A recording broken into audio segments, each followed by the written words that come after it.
run, I guess I have to issue out an apology to you, to the non-fans, to the Roll Expertise Nation. My guitar playing was so mediocre, it temporarily killed the podcast. I'm just sorry for that. Just truly, truly sorry. I don't know what to say. Just gonna move along, try to bring the podcast back to the level of mediocrity that we're all used to. Because now we are back. We've had a lot of shit happen the last couple of weeks. Yes, we picked a good week to go on a little hiatus. I survived the radioactive spider. Yes. I only have 2 tumors. But I think we got both of them. Yeah, it was a rousing success. No, but yeah, you had a couple of programs you were going through for school. Yeah. I had a couple of dentist appointments. It was just a bunch of clusterfuck shit happening that... Yeah, I was studying for a certification that I was taking the same fucking week school started for whatever god awful reason, and the certification was 2 exams I scheduled in the same day. Noob. Yeah. Yeah, I had great. 2 dentist visits, 2 vet visits. The whole cancer from the radioactive spider thing happened. Yeah, it was a clusterfuck. But we are back, and we are looking to burn through we have 2 weeks worth of movie news to go through.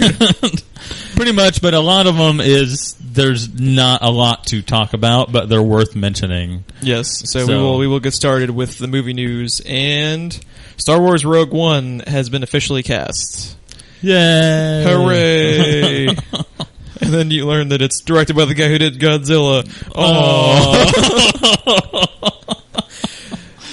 And let's see, some of the notables in the cast were Alan Tudyk, most popularly known as Wash from Firefly. He's playing a CGI character. Yes, and they haven't really given any details on anything. He's Jar Jar. Just so they can kill him on screen. He's gonna get fucking harpooned again. Many Jar Jars were murdered in the quest for these plans. Do you think he's the Bothans? Dude, I don't care who directed it. If it's a movie of just Jar Jar is getting murdered, I will go back and pay to see the movie 3 times. I just don't get it. I don't know. Let's not go into talking about the prequels again. We've had too many podcasts that delve into me raising my blood pressure and cholesterol levels talking about the fucking Star Wars prequels. But, okay, in addition to Alan Tudyk, whose character is CGI, but we don't know yet, they have said Mads Mikkelsen, known as Hannibal on the really, really prematurely canceled but good Hannibal TV show, and also famously known as the villain from Casino Royale. That's about the only thing I can think of I know him from. He's one of those dudes kind of like Idris Elba. Like, doesn't matter what the fuck you put him in, he's awesome in everything. Mm-hmm. Gary Oldman, doesn't matter how... Gary Oldman could sign up for like a Teletubby movie. He would give it his all. He's one of those. He's great at everything he does. He'll be great. He's actually playing a quote-unquote good guy. We talked earlier off mic, he might just be a bad guy at the end, but... Because he's so good and known for being villain. Right. I mean, in Casino Royale, his eye bled, for Christ's sake. Yeah, so, when I hear that he's going to be a good guy, I immediately think, he's a double agent. He's the reason many Bothans died. No, it's gonna turn out Jar Jar is the mole. And Robot Chicken, he was a Sith Lord. So. Suicide Bomber, Andy!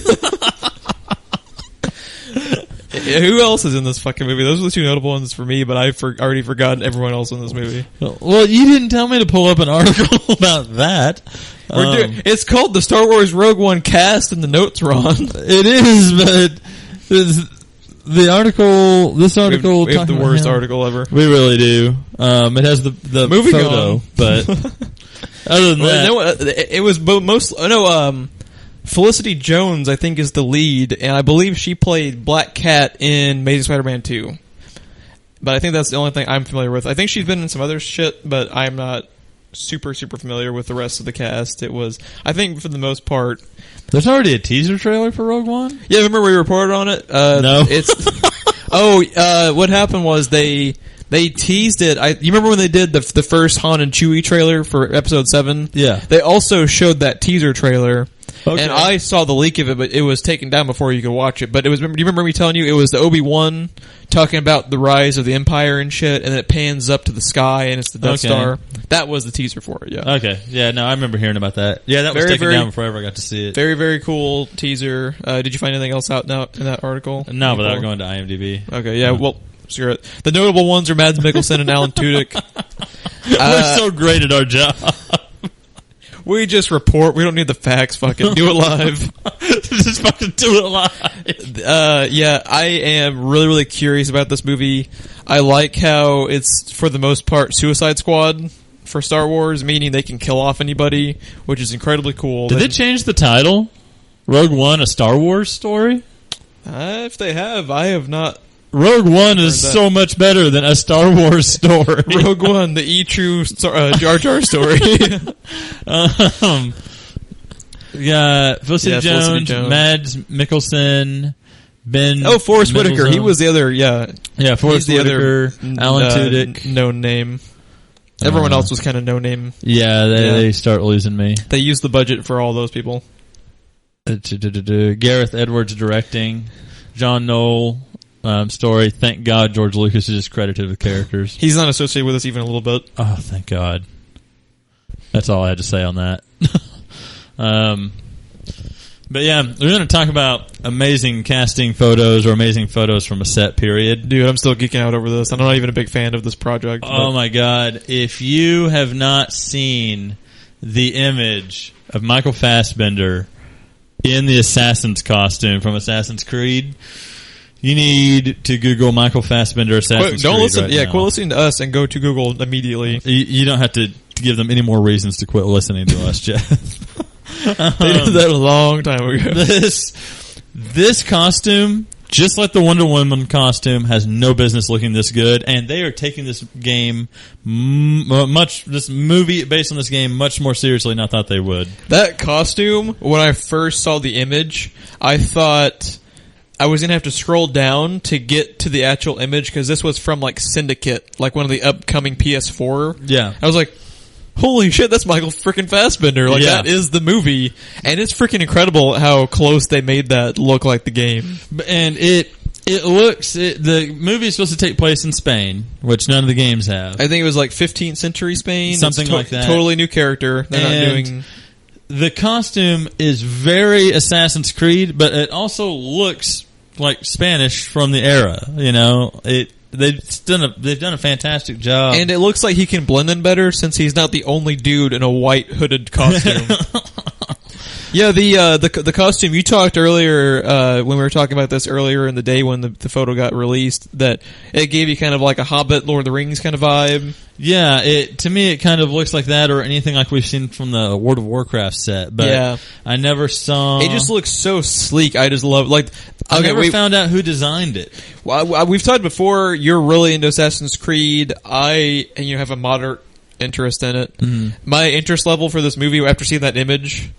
Through the freaking roof. I cannot wait for this. Just after this one picture, it's so badass looking. Yeah, I know he's playing a character that's written for the game or for the movie. For the movie, oh, God, he's playing a character that's written specifically for the movie, and then the assassin in the Animus scenes are specifically for the movie, which is smart. And the set is specifically for the movie, and it is everything I said you need to fucking do with a video game movie. In prior podcasts, because you cannot condense 20 to 40 hours of gameplay down into a 2-hour movie. Not even just gameplay, convoluted as fuck storytelling. Because some of the crap that happens later on in the Assassin's Creed games is nosebleed inducing how convoluted it is. Unless, even if you've played every single game, sometimes it's just confusing. But with this movie, we have hope upcoming for these video game movies. Warcraft looks awesome so far. Just in this one image. In what universe did you think you would be saying a Warcraft movie looked really cool? Really cool, yeah. In what universe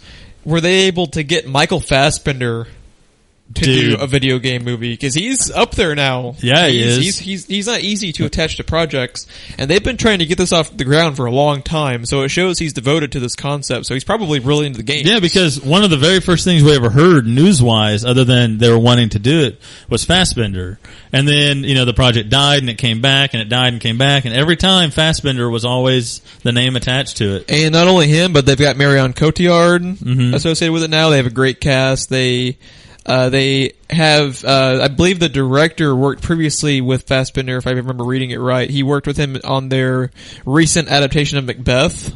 So, it's a new kind of period piece type setting. So, it could be really, really cool. The good news going forward is Michael Fassbender has always stayed attached to it, like you were saying. Yeah. So with this, I think between this and Warcraft, I think we might have hit it, where we finally got to the point where they're going to take the shit seriously. Yes. Because they have a lot of legitimate actors in Warcraft. All of the costumes look cool. That costume looks incredible. This costume is amazing. He looks, in the notes we have, that he looks terrifying. Yes. He legitimately looks...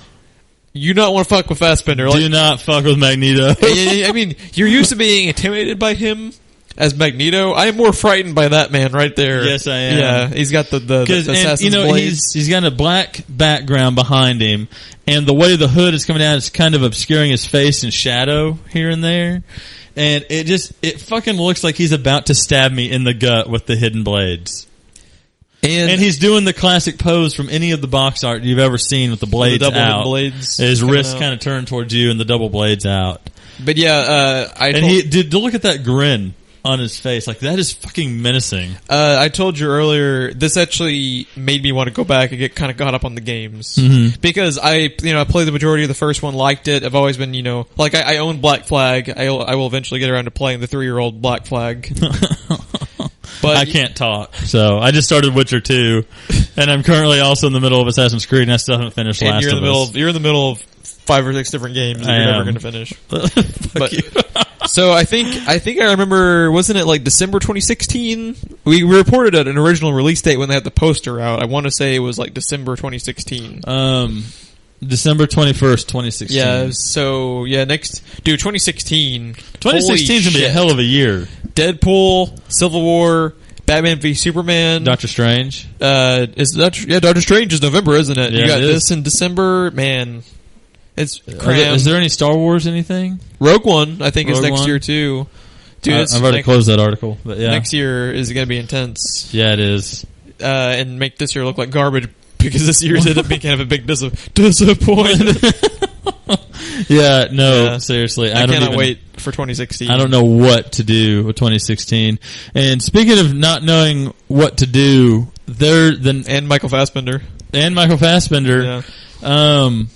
This one was kind of encouraging, and then all of a sudden was kind of, So, the headline I found was Alien 5, possibly delayed.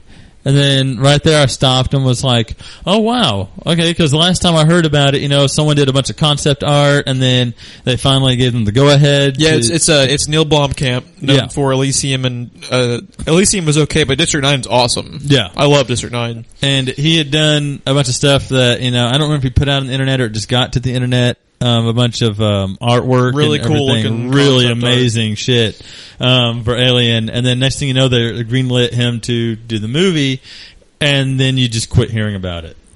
And I just assumed it didn't work out or something. But then I found Alien 5 possibly delayed. I'm like, oh, they are working on it. And then delayed by Prometheus 2. And I was like, there's a Prometheus 2? Yeah. Now I remember. Originally, the intention was to make Prometheus kind of a series of films. Yes. And this was way before they had ever talked about bringing Alien back. Do you remember what the box office numbers were like for Prometheus? I wanted to say Prometheus did decent. It did well enough to earn a sequel. The problem was you and me were the only two people on the planet that seemed to like Prometheus. Yeah, everybody fucking hated that movie. No, I admit there are some stupid parts of it, but there are stupid parts to every movie. So, especially things with horror elements. Yeah. Horror movies don't exist with people being idiotic. That's just a statement of fact. Like, I'm not gonna give... So, like, there are people who do stupid ass shit in Alien, and it's still a fantastic movie. Oh, yeah.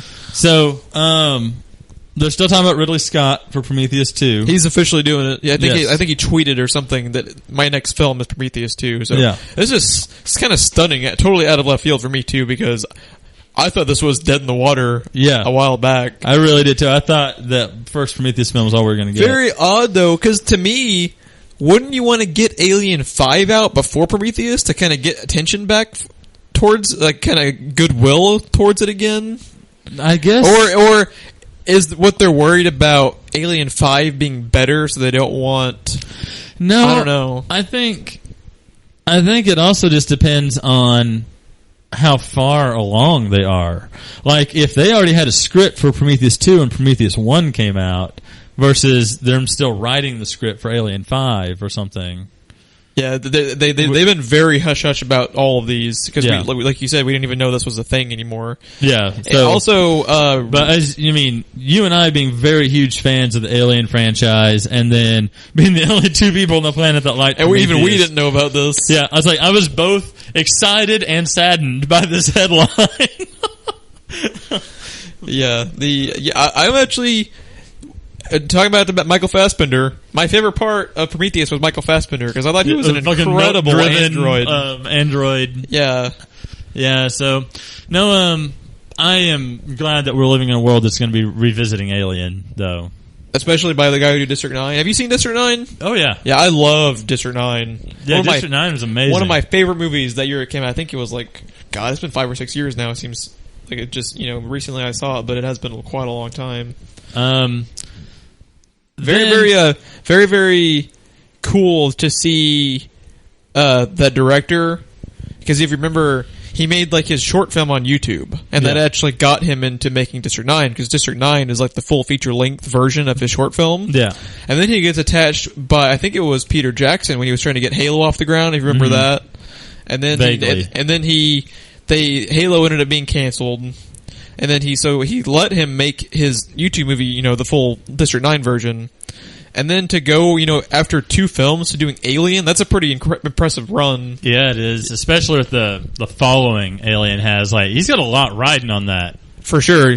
Because that'll fucking ruin him if it's awful. Alien... If he Josh Tranks it, I mean... I was trying to figure out a way to fit that in there, but you beat me to it. I mean, if he just totally tranks this film, I'm going to replace tanks with tranks every time. But yeah, no. And you want to also talk about completely shocked and disappointed by a headline. I love the Pirates of the Caribbean franchise.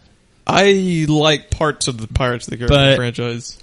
I am tired of the Orlando Bloom, Keira Knightley storylines. And there's been no mention of Keira Knightley. As much as I like her, I'm tired of her character.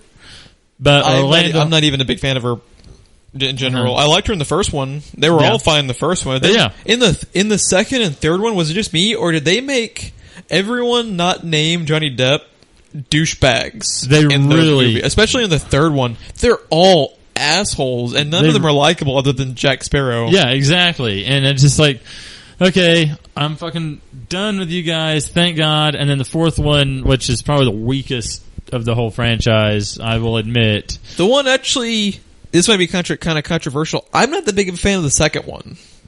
Well, you wouldn't be, though. You know what I mean? Like, it's the second and third one they're not standalone films. It's part 1 and part 2. Which I think the whole thing, they kept making them because they made so much money. Yeah. But just from a quality level, if they just left it after the first one, it'd be one of my, more, the last 15 or so years. It was an awesome movie. Yeah, no, I fucking love the first one. Yeah, great I couldn't movie. tell you how many times I've seen the first one. Me too. I remember buying it on DVD. It was one of those you can't put in the background, watch it over and over again. Oh yeah.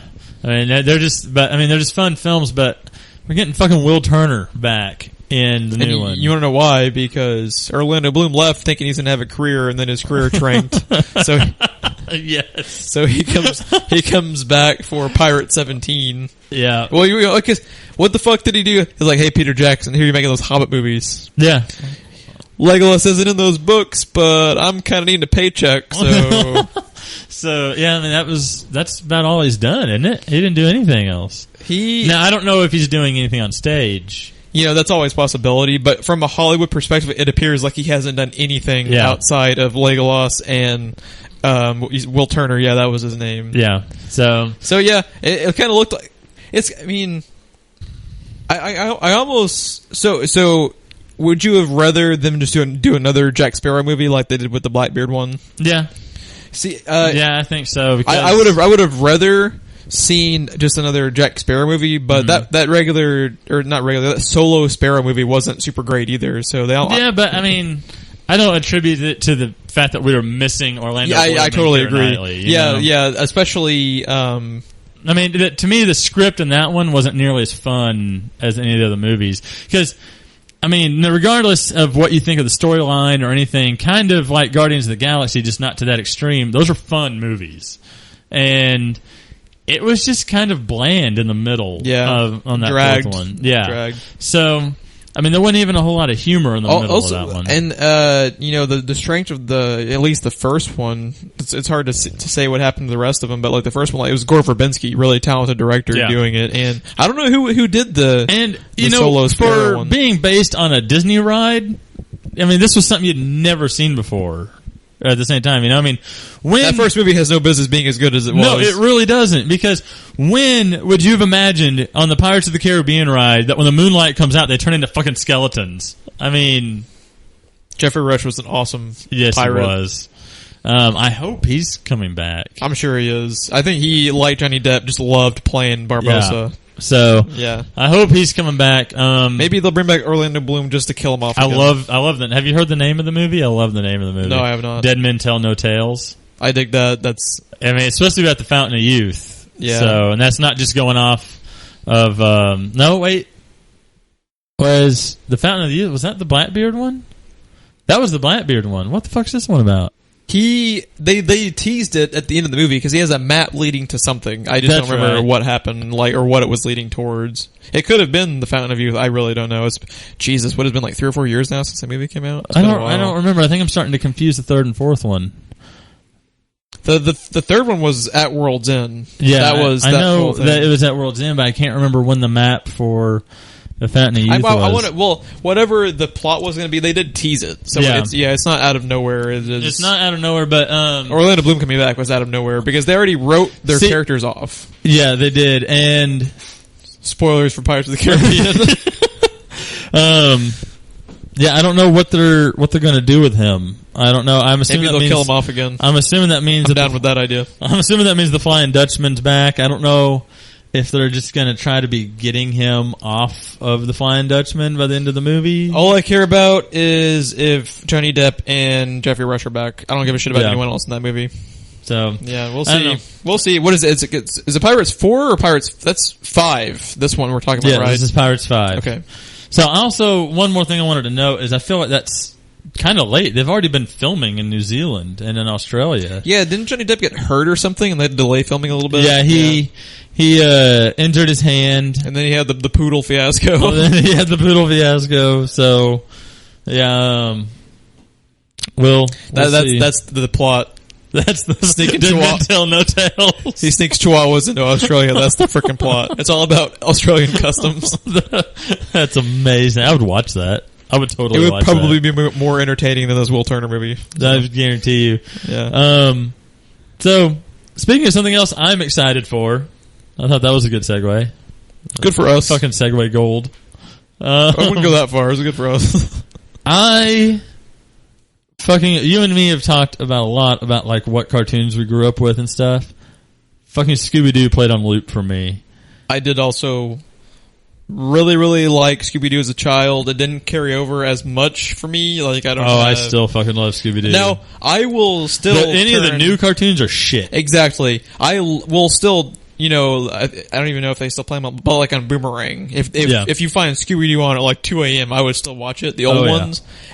The James Gunn movies, hit or miss, more miss. You know what's ironic? Not painfully bad like they could have been. The first one is in places. Now here's what's ironic. I do not like the first one, and I love the second one. Which wasn't but I only own the first one. Good job. Wasn't the general consensus like everyone thought the first one was like but the second one everyone hated? Yeah, I think so. Yeah, and everything we like, everyone hates. Is kind of that's why no one listens to us. But Scooby Doo animated movie 2018, big budget. I'm assuming Pixar level big budget. I don't know, it'll be 200 million like some of their stuff, but yeah, it'll. I'm excited for that. And this means that we could also still have a chance at getting Matthew Lillard back to voice Shaggy. Yeah, now there's been no casting announcements or anything, just the announcement of the movie. The two live action Scooby Doo movies not particularly good, but Matthew Lillard and Hawkeye's wife, yes, as the Velma character adaptation, like they were both amazing at making those characters. Was she also the one that was in Inception? No. Which character? Were you thinking of the younger girl in Inception? Yeah, the one they bring in. No, that's Ellen Page. That is Ellen Page. Yeah. Hawkeye's wife and Matthew Lillard were amazing. We need to get back because they fucking owned those characters. Or I'd even be, if they're really trying to make it old school, like I'm sure that the new Scooby-Doo cartoons might not be good, quality writing-wise, but usually they have pretty good impersonations going on. They do. Where, if they wanted to make him sound like, Casey Kasem did back then, it's fine. Here's the other thing I'm excited about this for is the world of Scooby-Doo definitely works in animation. You can keep it in the 70s if you want. You can keep them dressed in the 70s. That was one thing that's kind of awkward about the movies. They're still dressed 70s in like the 90s or 2000s, and everyone else is modern. And it's just like, what the fuck is going on with you kids? Odd, yeah. Yeah, and so there's that. But there's also the shit that they do with like, Shaggy and Scooby would be like kind of running in the air for a second and then kind of float down to the ground and take off. And, a lot of comedic elements like that you can only do in a cartoon. We can get that shit in an animated film, So, I'm excited about this. More often than not, honestly, cartoons are meant to stay as cartoons. Yeah. See The Last Airbender. Which I don't get it. I like that movie. I'm shaking my head. I don't understand. But okay, we're going to move on to there's a shit ton of reboots going on this week, or the last couple of weeks worth of news, and the first one was apparently ZORRO is coming back, and it's going to be post-apocalyptic, which you were kind of all about. I'm kind of shaking my head like, I just kind of see out of left field for me. I would still watch it, but I don't know. Now, stay with me on this, Jeff. Okay. You like Last Airbender, so maybe... Post-apocalyptic dystopian future. Okay? I'm down with this. Now, think about the original... I don't know how much you know about the original Zorro, but think about the original Zorro show, or even like the Mask of Zorro and Legend of Zorro movies.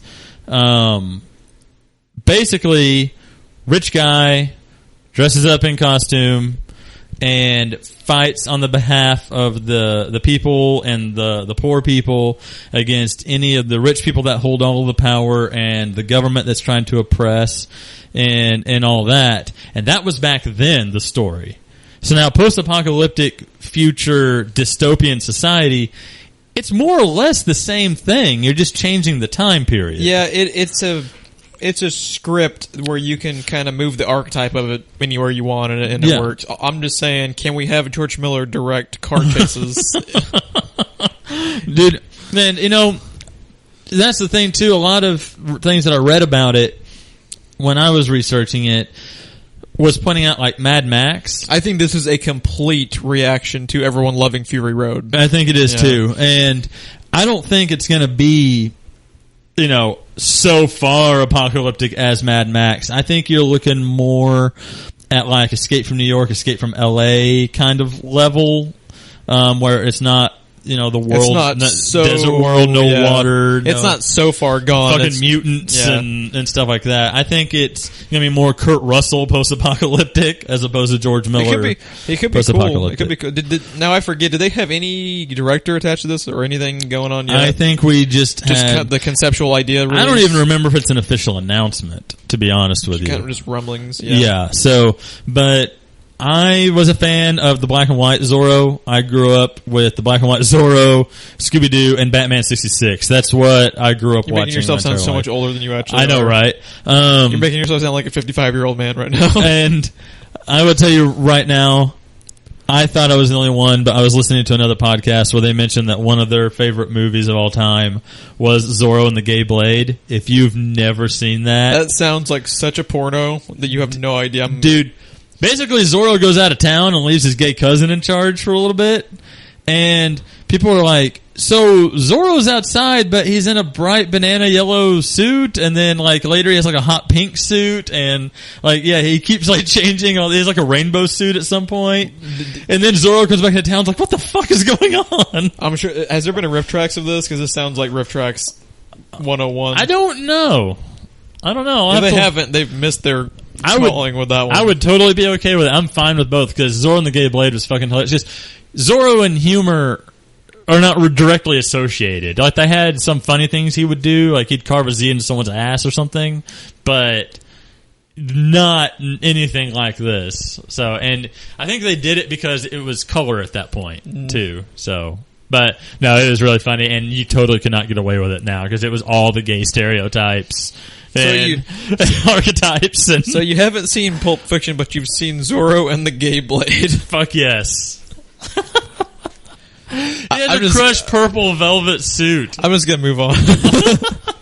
But no, I'm totally down post-apocalyptic future Zorro. I think that can totally work if it has the right writer attached. I totally agree that the storyline works in any time period. I want to wait and see who all is attached to it, because this is one of those things where it could be totally freaking awesome Fury Road style, or it could be a train wreck. So we don't know. Oh, Josh Trank. Is Josh Trank like just every joke is going to be a Trank joke now? It is. Yeah. Poor Josh. We're going to feel really bad. We're all going to be tranquilized. 5 years now, when we figure out that movie wasn't his fault at all, we're going to feel really bad that we make it fun for 5 years. No, because it still works. Okay, moving on from leaving poor Josh Trank alone. Now, this one, even you can get behind, I think. Well, I'm not against the Zorro idea. I just thought it was a little out of all I heard was fuck Zorro, moving on. I fucking hate you, Ron. You have horrible taste in everything. Moving on. Hugh Jackman playing Odysseus in the Odyssey. I'm down. Sold. Fuck yes. Not only that, directed by Francis Lawrence, who did I Am Legend, which I like. Yes. Also, so that already tells you the tone of the movie, right there. So, which totally works. I mean, sea monsters, cyclopses. Big budget because it's Hugh Jackman. They're not going to dick around with Hugh Jackman. I don't know how many people from Troy are moving over, because the Odyssey is Odysseus returning home on his 10-year journey home from the Trojan War. So I don't know how many people from Troy will be involved. I don't think this was going to be anything to do with, because like Troy was like kind of a more realistic take on it. I think it was. I think from what I was reading on this is as far as like writers or producers or anything like that, I don't know how many people from that are going to be in it. As far as story wise, they're not going to have anything to do with it. Yeah, because this is going to be more like the actual story. It's going to be a little more supernatural. This is going to be Homer's version. Going to have actual gods, not just reference gods, stuff like that. Yeah, really, really, really cool. And Hugh Jackman, I'm more likely not going to watch it. I love Hugh Jackman. Yeah, so no. And I think if you've ever seen him in a fucking interview, he's the total opposite personality of Wolverine. So if he can pull off fucking Wolverine with his personality being the exact opposite.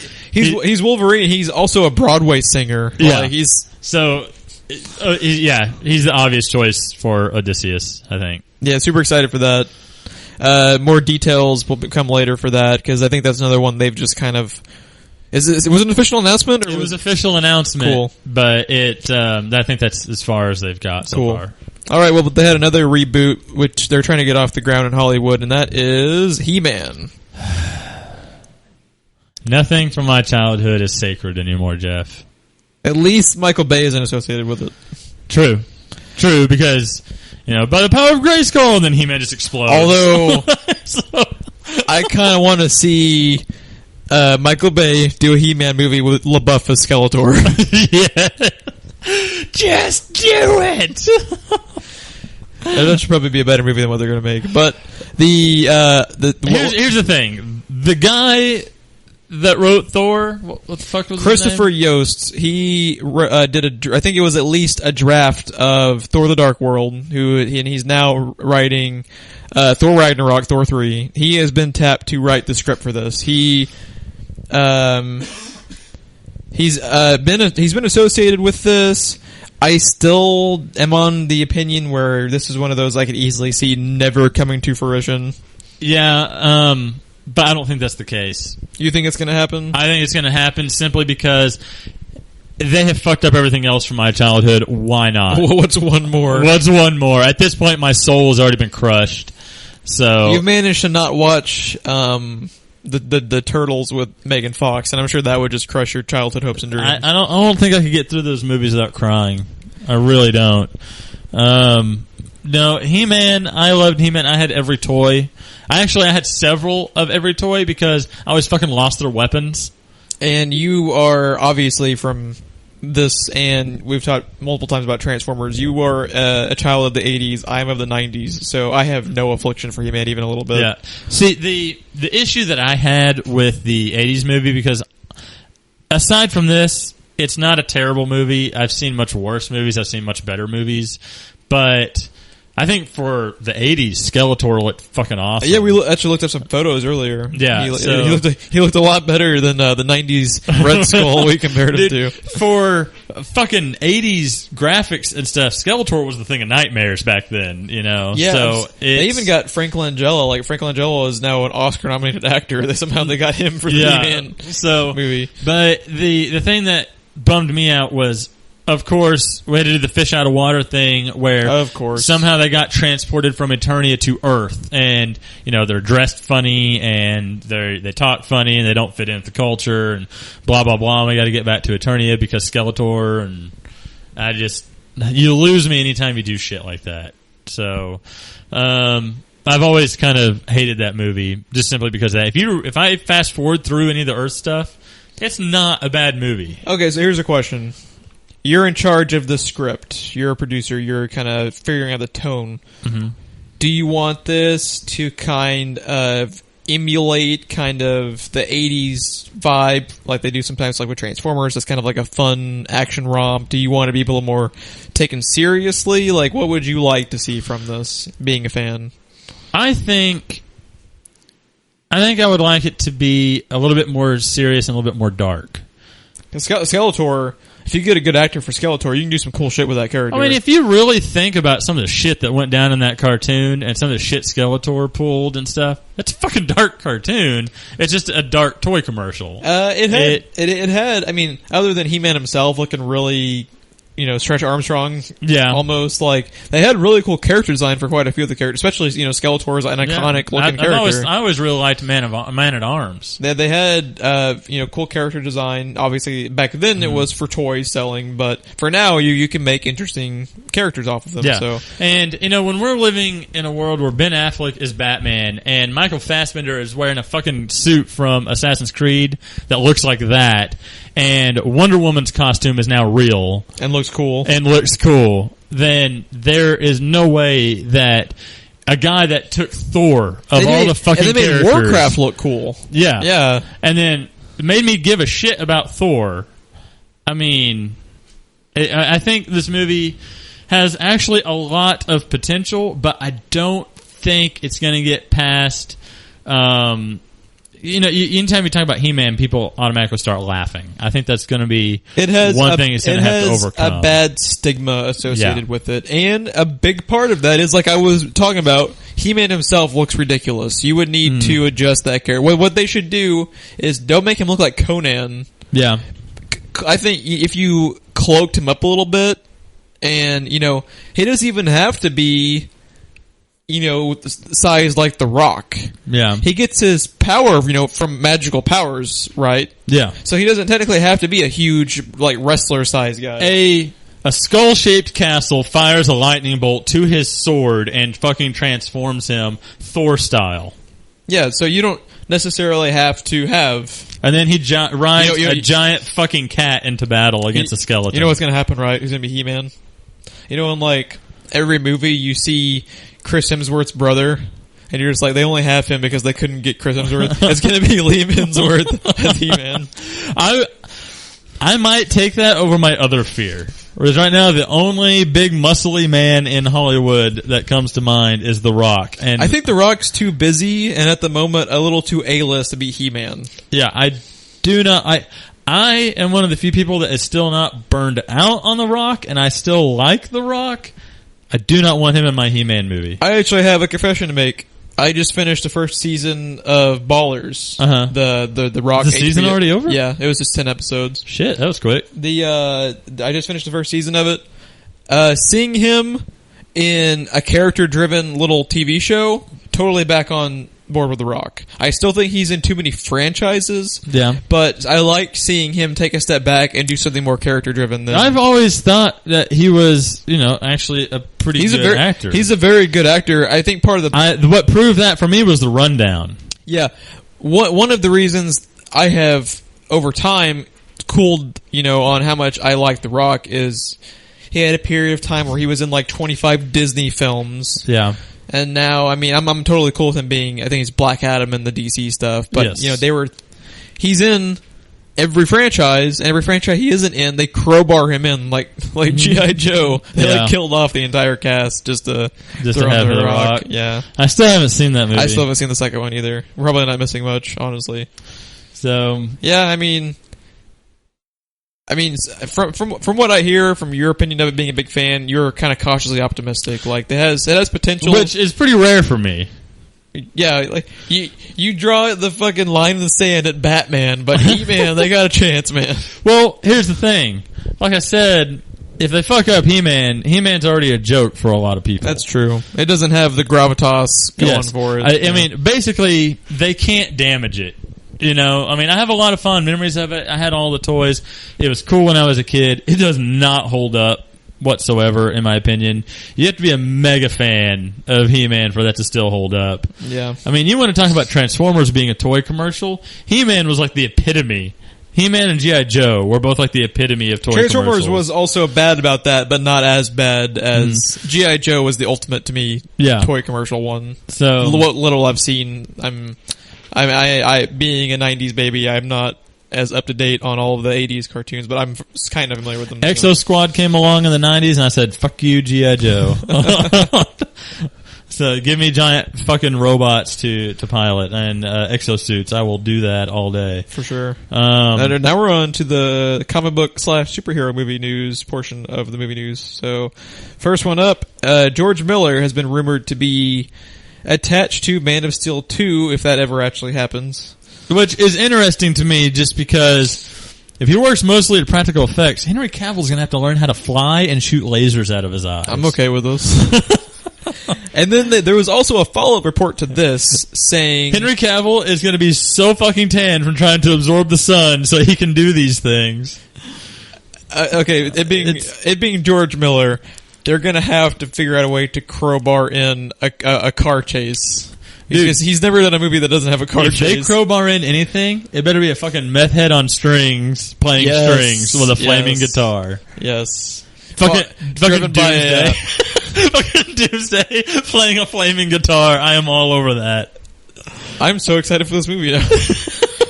Okay, there was also Heavy Metal Doomsday. There was also, he does sound kind of like an 80s death metal band. Now, the Nerdist had a follow-up report to this saying George Miller is in talks for any of the upcoming DC movies, which also proves a point we talked earlier off air. They really have no fucking clue what they're doing right now. But that being said, I have found it odd that they started off the whole shebang with Superman, and now it's like, we're gonna do Suicide Squad, we're focused on an Aquaman, Superman can't go fuck himself. Do you think it's because of the reception? I think a lot of it is they're not quite sure what to do with reception. I think what is happening is they're going to see what happens after Batman vs. Superman. I think Batman vs. Superman is going to be the screen test for everything. I mean, you're going to get, they're going to get all their feedback on Batman, Superman, and Wonder Woman in one fell swoop. Good or bad. Which, the thing they have going for them in, like what we just said, good or bad, it's a good screen test for everything. Yeah. Is that if this movie sucks, which it it totally could, it's going to make $1 billion. If it's good, it's going to make $1.5 billion. Yeah. If it's incredibly good, it'll make $2 billion.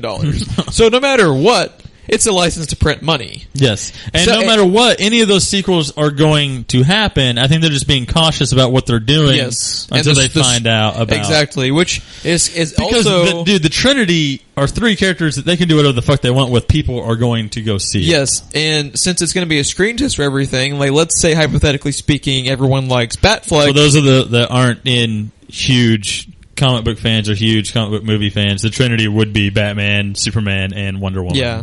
If you didn't guess that. So let's say hypothetically speaking, everyone has a warm response to Batfleck. Everyone really likes his Batman. Nobody really likes Wonder Woman.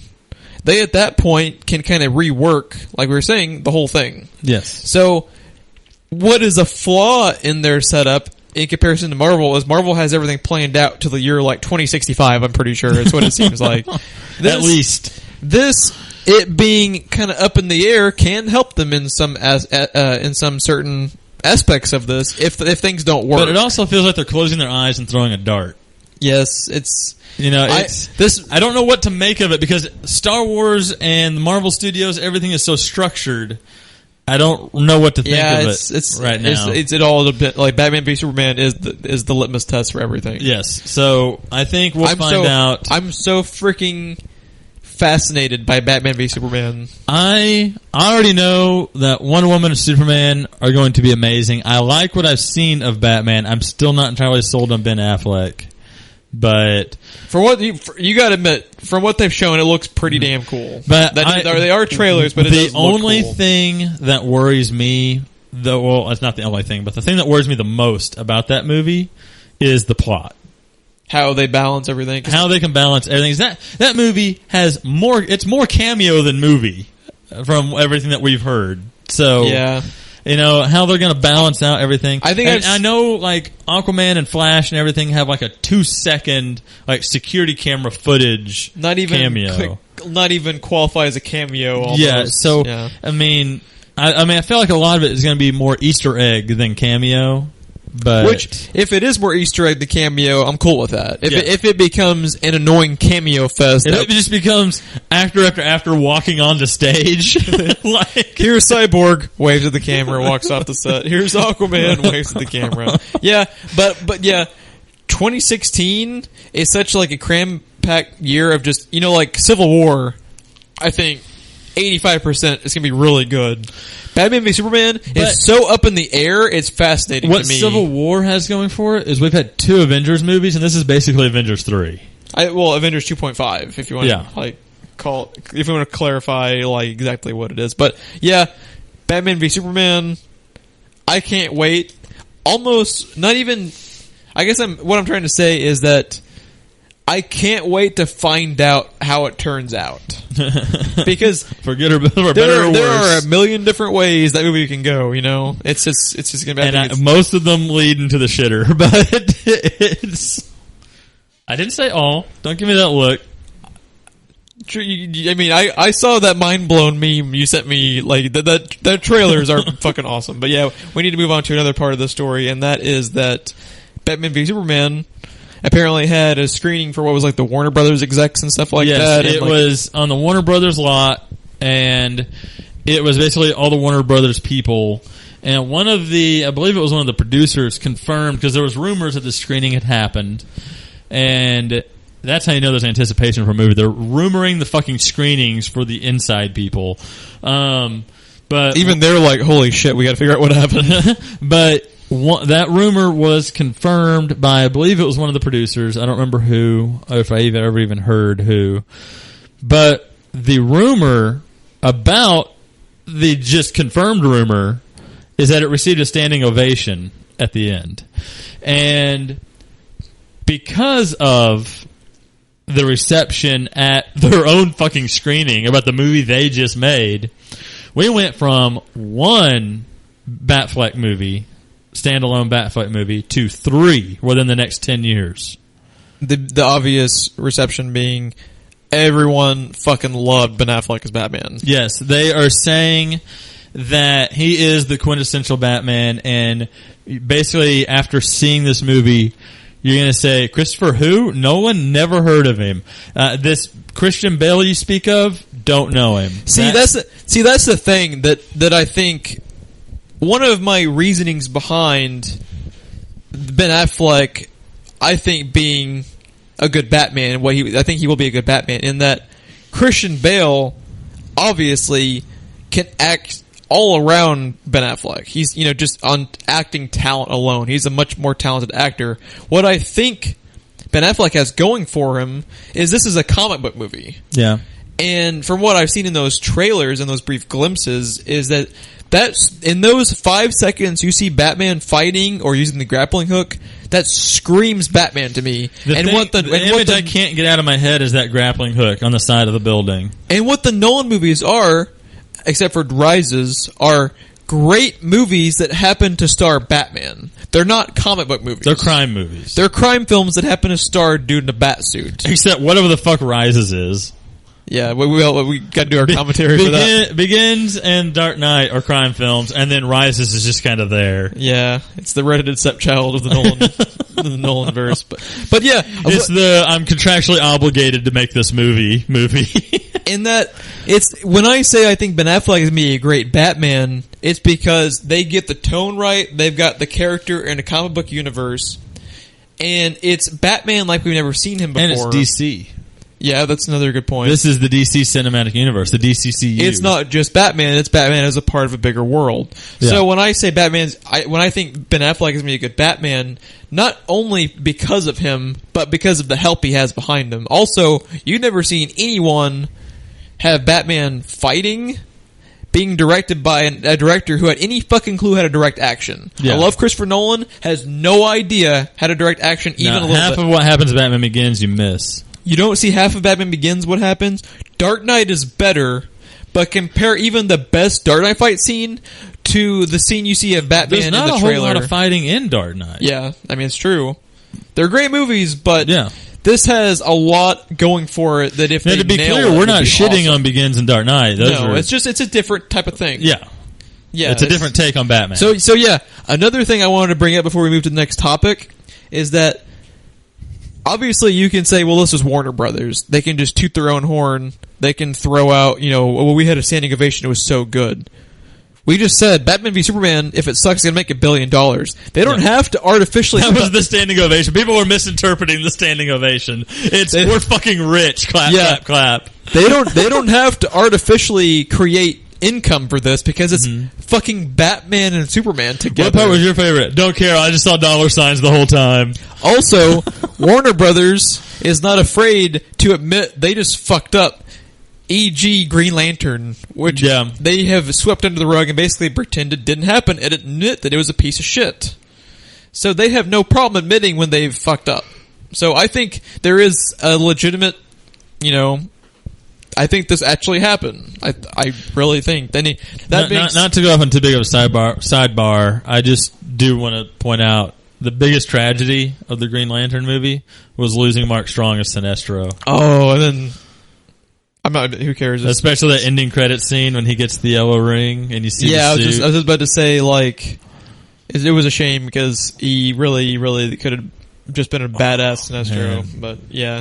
We would have been fucked on Kilowog, though, since we lost he was Clark Duncan. And Tomar Ray was Jeffrey Rush. He was another really good choice for that, yeah. A lot of good casting. They went to shit because they're awful fucking screenwriter. But, yeah, we have one other Batman story to go through, and that is... I know you have been waiting to bring this one out. I saw this today. I forget where I saw it, but I just had to include it in the podcast. Because if you haven't yet, you need to YouTube Batman kill count. Oh, my God. Because it is fucking hilarious. The whole concept of it is it's every time in the Batman movies, Batman has totally fucking killed a guy. Even though he's supposed to have the one rule, yeah. Now, it is not so much the Matthew McConaughey Star Wars vid everyone knows, but it is set up kind of like that with Michael Keaton in the Batcave reviewing himself killing everyone, and it spans even Batman 66. Yeah, so definitely check that out. It's fucking hilarious. Just like they have one part where it looks like he's killed the penguin, and then the tally goes up a number, and then he stands back up, and then it goes back down, and then he falls over dead. And it goes back. And it goes back up. Just go check it out. It's very reminiscent of the Hot Shots Part 2, yes. when he's got the kill count going. Yes. Also, it reveals just how much of a murdering psychopath Michael Keaton was. Because he the attaches, look on his face when he attaches the bomb to that guy. he attaches a Bugs Bunny style banded TNT dynamite roll with an alarm clock to a dude's chest, smiles at him, and then throws his ass down a sewer hole type thing, and he blows up and he walks away. It's just fucking hilarious. Go definitely check that out. But yeah, that's all of the DC news we have. Now we've got some Marvel related projects. We're going to start off with some not MCU related, but Marvel related, and that is that, I'm going to butcher this fucking name, but whatever. Leah Seydoux, I think. Seydoux? Yamaha's involved? Leah Yamaha has been offered a role in the Channing Tatum-led Gambit film. And what character is she playing, Ron? My lovely assistant? I'm the Vanna White of There Will Be Expletives. I mean, was there ever any... of course you are. I guess between the two of us, I am the best looking. As he nods and shrugs. Belladonna Boudreaux, I'm assuming is how you say that. The daughter of the leader of the New Orleans Guild of Assassins, who is apparently also and supposed to be in an arranged marriage with Gambit. I'm not too familiar with the character, but everything I understand about the character is there's no way you can make a movie around Gambit without including this character. Kind of like the Lois and yes. the Gambit stories. I mean, I have to admit, I am really plugged into comics. I've never read much X-Men, so I know next to nothing. I have no insight in this at all. But I do know this actress was incredibly awesome in both Inglourious Bastards and in Mission Impossible Ghost Protocol. Really, really good actress from what I've seen.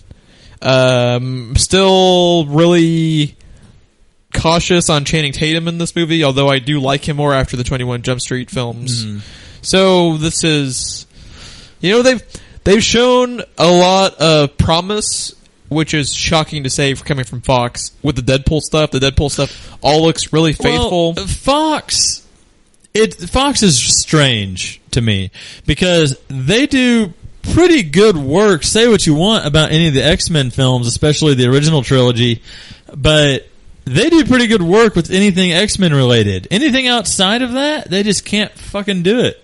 I will counter. I know you like the X-Men Origins Wolverine movie. I think they have made really, really good X-Men movies and have really fucking done a horrible job because you haven't seen the second Wolverine movie. I think it's better than Origins. I just think they're both pretty bad. I just did not like either one of them. See, and I still don't get that because I really enjoyed Origins except for that fucking bathroom scene with the CGI claws. I don't know what the fuck that was about. To me, the whole movie, we're going to do a commentary on that. I think if you pause it in the right moment, his claws aren't even attached to his hand. And they kind of had actual claws in X-Men 1 and they were perfectly fine. Why are you going out of your way to unnecessarily CGI claws in? There was just that one scene, though. No, the whole movie has CGI problems. Like, that's the glaring one. They do, but that's the only time he has the CGI claws.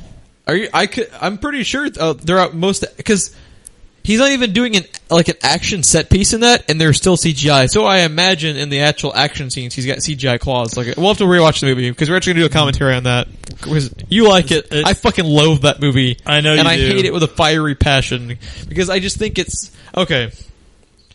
We're getting way off topic. Really, really 10-second review of X-Men Origins Wolverine. One of the coolest things about Wolverine is that he's 200 years old. We're going to have 180 years of that happen in a montage for 30 seconds in the title sequence. Fuck that. Review done. Also Deadpool, which needs no extra words added to that. Just what they do to Deadpool is egregious. Yes, okay, continue. From the studio that inexplicably sewed his fucking mouth shut. It was so painfully bad. The own studio is making fun of itself. But yeah, back to this. I love what I've seen of Deadpool. Still cautiously optimistic about Channing Tatum as Gambit. I like the how character. We're talking about Gambit, and then we go off into a tangent about X-Men Origins. You don't even bring up Gambit. Well, also the Gambit's in that movie for like 15 seconds. What the fuck was the point in that? Like, I don't know. It was just as a comic book fan, you're supposed to go, "Oh my god, Gambit!" And then he's barely in the movie, and then he's gone. Yeah. Does he even do anything? He just flies a plane, doesn't he? I don't remember him flying a plane. You know, because he's from New Orleans and they all fucking fly planes. I guess. But yeah, interested in this. Really like what I've seen of Deadpool. They really kind of need this movie to hit because Hugh Jackman's leaving and they need all the star power they can get remaining after he's gone. Mm-hmm. It's looking like Ryan Reynolds as Deadpool is going to be a success, you know, just from... Oh, dude, it doesn't matter how terrible or good that movie is. It's going to be a license to print money. Everyone, like what's been said, you go to a Comic-Con, half the t-shirts are Deadpool, everyone loves Deadpool. Yes. So, yeah. We have... It's funny, too, because to be so popular and yet to be such an obscure character... Yeah, it's a very strange which I thing. think what's cool about that movie, and they were so brilliant about making the trailer fully show how batshitted the character property is. Yeah. That's going to draw a lot of attention.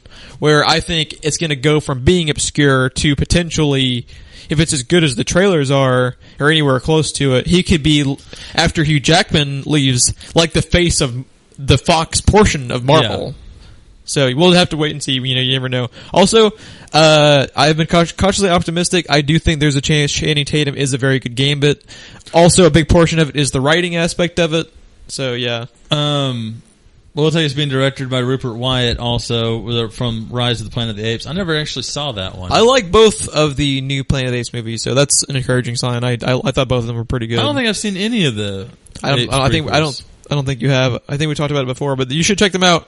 I like both of them. I just have a big problem after the original and everything else with it being evolutionary, and then all of a sudden it's genetic engineering. I don't get the jump. I really don't. Well, I mean, it's just as far as that was hard for me to take. Just it wasn't anyone's rockin' bod. It was actually story this time. I'm in fucking floored right now. But no, and then the last thing I'm going to say, because we've already beat this topic to death, is I've said it before in previous podcasts, but apparently Tatum is a fan of the Gambit in the comics, anything Gambit related. That's his favorite comic book character. So, and he wanted that role bad. So both of those things do bode well. Yes. What bodes bad for it is it's Channing Tatum. But so cruel. I know it is. But I mean, he could totally trank it. But he has a stigma about him. It's because he's. You know, it's his own fault. He starred in 12 heartthrob, teen heartthrob movies. Yes. You can't blame the guy for getting a paycheck. He has shown, you haven't seen it, but he has a comedic aspect to him. Mm-hmm. I like him much better in comedy compared to, I mean, I guess there's not really much else to compare. I haven't seen Magic Mike, obviously. But yeah.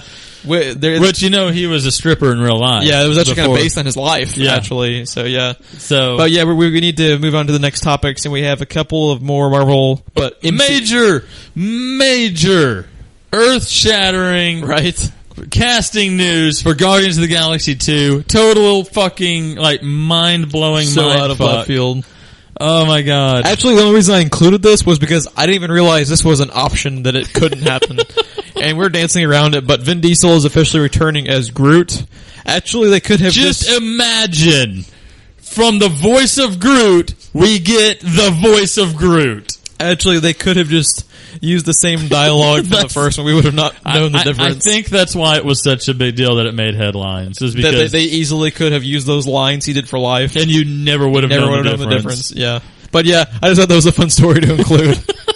Because who would you have even replaced them with? It would have been Gilbert Gottfried as Groot. I would watch that. I am Groot! I would totally watch that. Yeah. Oh god, I mean, that's up there with. Next week we'll see a headline: Bradley Cooper cast as talking raccoon. What? Yeah, but now we actually need to get some actual potential casting news. It was kind of annoying because I'd already completed our notes for this, and then it popped up, and I had to redo the freaking notes. And when we redid it a second time, we still didn't put it together for a segue. Nope, of course not. Why would we be efficient at doing this job after 23 episodes? So speaking of awful segues, yes, you want to talk about some casting news Yeah. Let's talk about Mads Mikkelsen for Doctor Strange, possibly in a villain role. The obvious choice is Dormammu. That's the only one I even know other than the character they've already casted. Right. But you're referring to Baron Mordo. But it kind of depends on what approach they want to do. The majority of the time with these comic book movies now, they're not doing the Spider-Man Raimi approach of in the first origin style film using the main villain. What they're doing now is going the Begins and Dark Knight route of let's save the main villain for when we can really have enough screen time to delve into him. Yeah. So, this being Doctor Strange, and another one I am not imminently familiar with, it could be anybody. I'm just not sure. I mean, it could be someone that just, brings Dormammu back to our realm. Some rogue sorcerer or something. Or it could be something Dormammu looks the way he does and is what he is through altering his body through magic. So it could even be before he was Dormammu, scenes from before he became Dormammu. And it also could be, because Marvel loves to do it, he could be Dormammu in the end of the credits. Yes. And this is still technically casting for it. Mm-hmm. So we don't know. They haven't. This is just a rumor at the moment. The thing that adds legitimacy to it is that Mads Mikkelsen was just recently announced in the casting for Star Wars Rogue One, which is owned by Disney, so he's familiar with their higher-ups. He's already into the Disney It's very convenient that this news popped up a week or two after the Rogue One casting, so we'll see. If he is chosen, Mads Mikkelsen is freaking awesome in everything he's ever done. He's especially awesome in villainous roles. He's famously Hannibal on the Hannibal show, which you really should watch. It's a very good show. And also, what's the fucking point now? It's canceled. It's not like I'm going to get a season 2. Well, no, it's on whatever it did. You've had 3 seasons, so more than Firefly, unfortunately. Yeah, that's still too soon. It'll forever be too Tsunami. Yeah, with Mads Mikkelsen, totally down for him being Doctor Strange. I don't know if you, I know we're running long today, but did you also hear Tilda Swinton, who was casted as the old one, hasn't announced if she's going to be playing it as a man or woman yet. Yeah, because I heard that. She's, she does androgynous roles a lot of times. Right. So yeah, I also found that very interesting that she's leaning towards. I know with everything, the way everything's been going, I feel like the old one's going to be a woman in this. She's so good, it doesn't really matter. Right now, it's popular to have female characters. Yeah, that's another good point. So, and what would be a good way to shake things up in Doctor Strange? The old one's always been a really old man. But yeah, Doctor Strange comes out November next year, one of my most anticipated easily of the MCU. Oh my god, yes. Other than Civil War, this is my big one I'm looking forward to. It's funny. I'm so excited over anything animated or live action for Doctor Strange. I know next to nothing about Doctor Strange except from the Spider-Man cartoon. He's one of those. He's kind of like Ghost Rider. You really like Ghost Rider, even though you've never in your life read a Ghost Rider comic book. Just the concept is really cool. Grips you, and we're getting an Infinity Stone. For sure. It's going to be in one of the... I already said they're exploring alternate dimensions. Yeah. It's going to be some magical artifact that it turns out it's not magical at all. It's a fucking Infinity Stone is what's going to happen. But yeah, we definitely need to... We are running really long in just the movie section, so we are going to segue over... Well, to be fair, the movie section was 3/4 of the note. That's true. So. Yeah. We're going to segue over to some more MCU news, but this was related... Speaking of things that kind of piss us off... I had such a good segue. And then Did you really? What was it? Speaking, now I fucking forgot my awesome segue because you ruined it. It was so good, it blew your mind. No, what I was going to say is we have some more MCU news, but this is in the TV portion, and that mine was so much better. We just like Batman v Superman glared at each other. Someone just threw the gauntlet down. Yeah. And that it's taking us 5 minutes to get to this topic.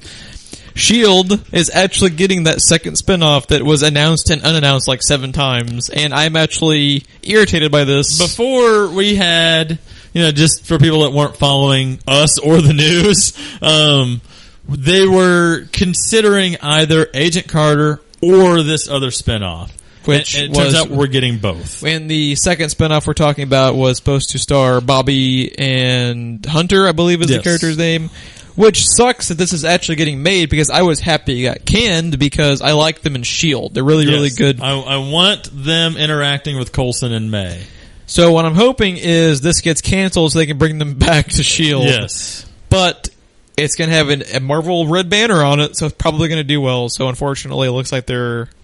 It'll probably do at least 2 seasons. What also sucks is that we're not going to spoil who, but they've recently killed off cast members because they kind of make room for these guys who are now leaving. So that's kind of annoying. But we'll see. I don't know. It kind of what I'm worried is that they're going the approach of we're going to have 3 or 4 mediocre shows instead of 1 or 2 good ones, which is. Especially after that last season of S.H.I.E.L.D. That was really, really good. Yeah, but yeah. And speaking of S.H.I.E.L.D. spinoffs, oh god, Agent Carter herself, oh god, yes, announced that on Twitter, someone asked her, "Who would you like to be on Doctor Who?"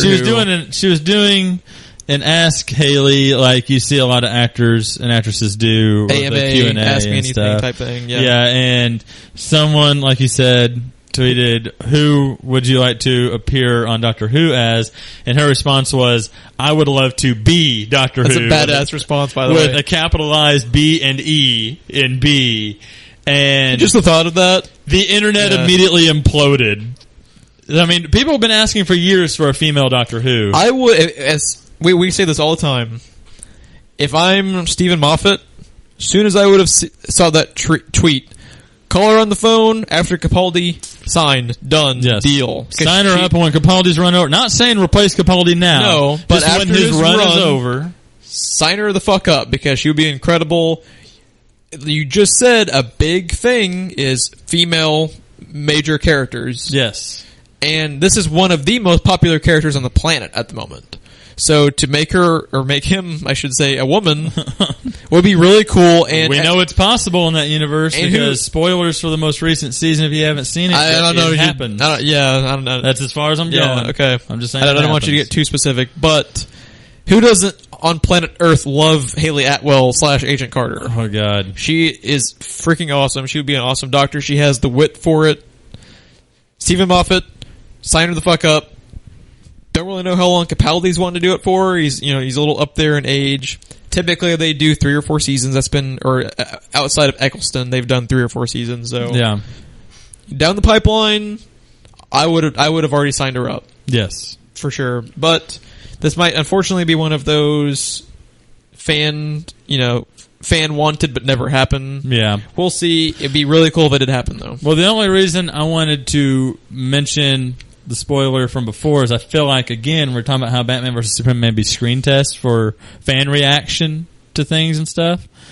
That could have been a screen test for possibly us getting a female doctor to see how people reacted to it. Very good point. And if she openly said to the public, "I want to do it," why the hell would you not? Why would you not sign her up? Dude, make Agent Carter a little bit more lighthearted and a little bit eccentric.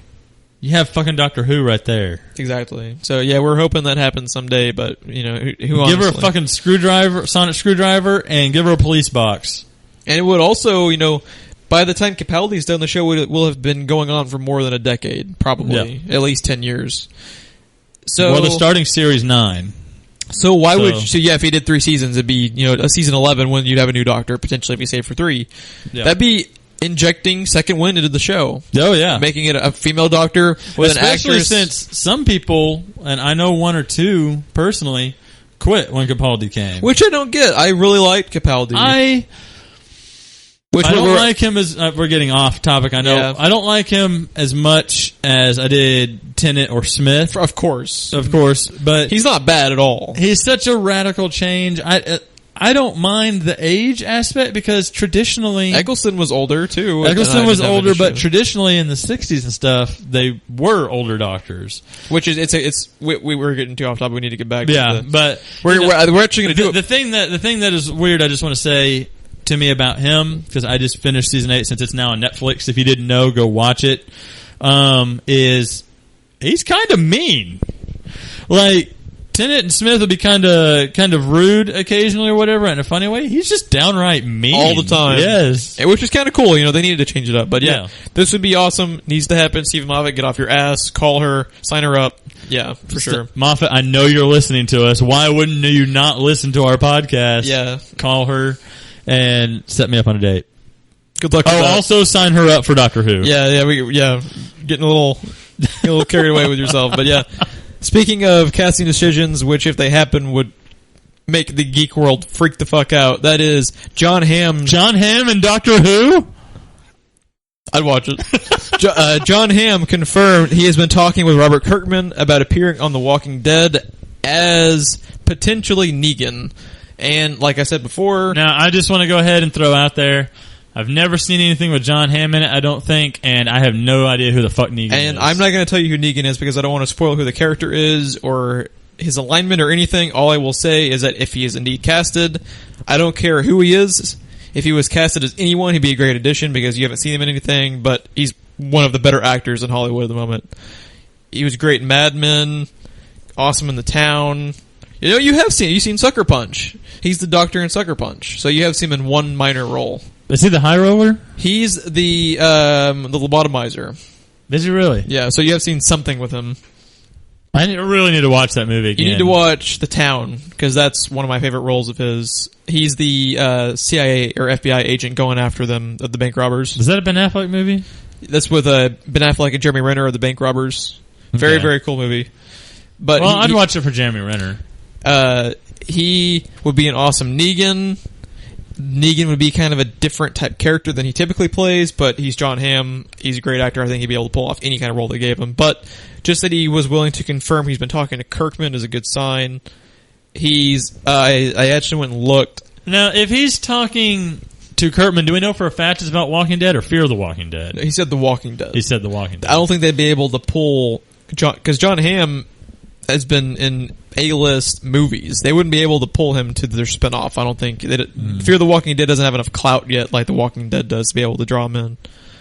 But yeah, really, really great news that this is even a potential to happen at all. They really need to get him signed on. He'd be great Negan. He could be other characters. Just get him signed on. He's also completely free because I remember looking at his IMDb, and since he just finished up Mad Men, he doesn't really have any contractual obligations anywhere soon. So yeah, we shall see on that one as well. But we have one other bit of TV news, and that is that Fear the Walking Dead.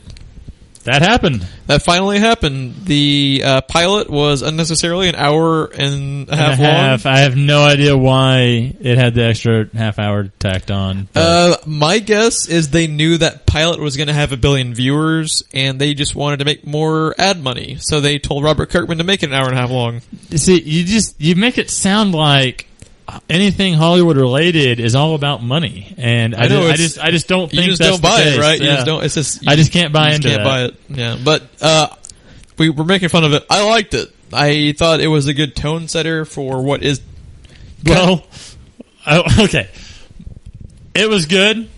I liked it. I see where it's going. I feel like by the final episode, it's going to be fucking Hard Home from Game of Thrones. Which, if you have not seen that yet, why the fuck are you listening to us? Go get HBO, watch fucking Game of Thrones. But I feel like that's the direction it's going to be headed. I can feel it in their setup. But that for the overall tone of the show.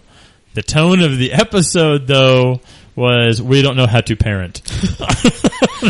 Bad parents are bad. That should have been the name of the episode. When I say I thought it was a good tone setter, I agree in that it felt like they were building towards that clusterfuck that's going to happen eventually. Because you can just feel it. And had a lot when they weren't bitching about their asshole children and how my children suck. When they weren't bitching about their asshole children and how they're terrible at parenting them. It had a lot of tension to it. It did, and it had a really, really, really great soundtrack to it. The music and the sound editing. What we're basically saying is, whereas Walking Dead itself is more psychological thriller or psychological suspense at times, this this show, well, it was an hour and a half. This has a more horror vibe to it, which is totally different. The Walking Dead. Yeah, it's about the horrors of having children.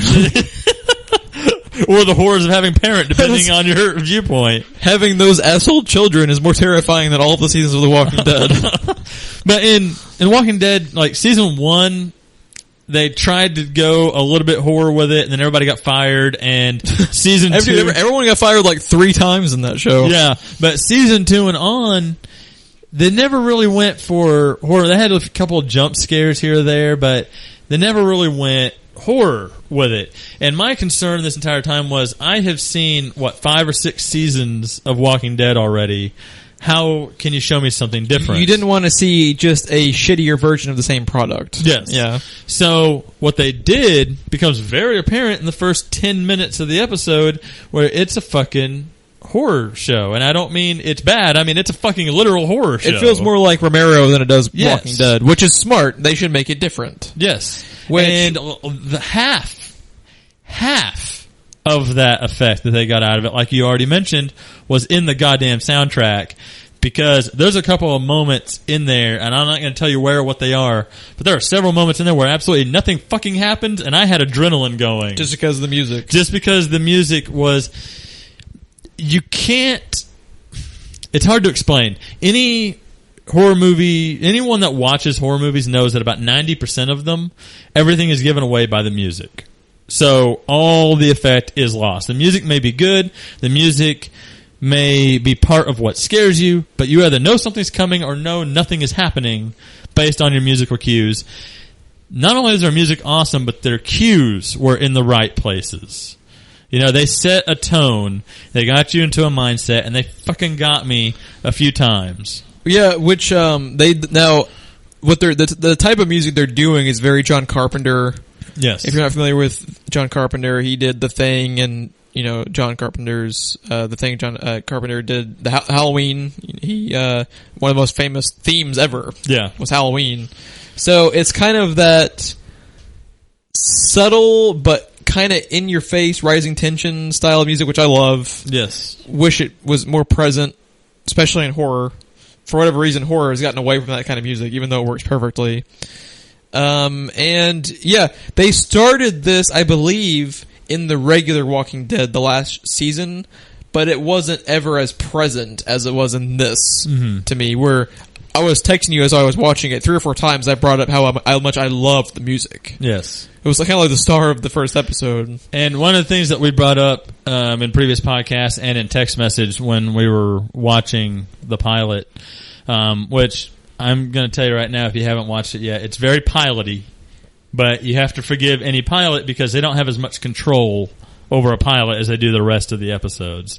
They have to do a pilot to appease all of the TV making gods before they can go in and do whatever the fuck they want. So it is very piloty, but there's a lot of good stuff in there. If you can look past any of the things you don't like, it is going to be an amazing show. But one of the things that we also brought up is the comics never even touch on this time period. So TV show and comics have never ventured here, and it's literally an open book. They're going to do whatever the fuck they want. And not even just the time of it, but the different setting geographically. Dude, I would not want to be in LA when the zombie apocalypse breaks out. That was one of the most population dense cities. You don't even really want to be in LA, period. Yeah. But even without a zombie apocalypse. Yeah. And what I was saying about geographically how it's different is that in the comic, they have never shown that outbreak period really, and they have never shown a setting geographically outside of where Rick's group is. So, you know, it's totally whatever Robert Kirkman can come up with in his brain. Also, which apparently can be pretty fucked up. So going 3 TV shows off of fucked up Robert Kirkman ideas, yes. Because Outcast is about to come on too. The cool thing about this too is it can have a little Suicide Squad to it. In The Walking Dead, you can reasonably assume Rick's not going to get it. Yes. Anyone on here can die at any moment. Even more so than Walking Dead. Because these characters don't exist anywhere else. You know, because they don't want people to set fire to the studios, that Daryl isn't going to die anytime soon. Yes. No one is safe even a little bit on this. So, which is another cool factor. Robert Kirkman can pull a George R.R. Martin and kill whoever he wants at any moment. Period. So, yeah, I like the pilot. It's very pilot, like you said. should have been 30 minutes shorter.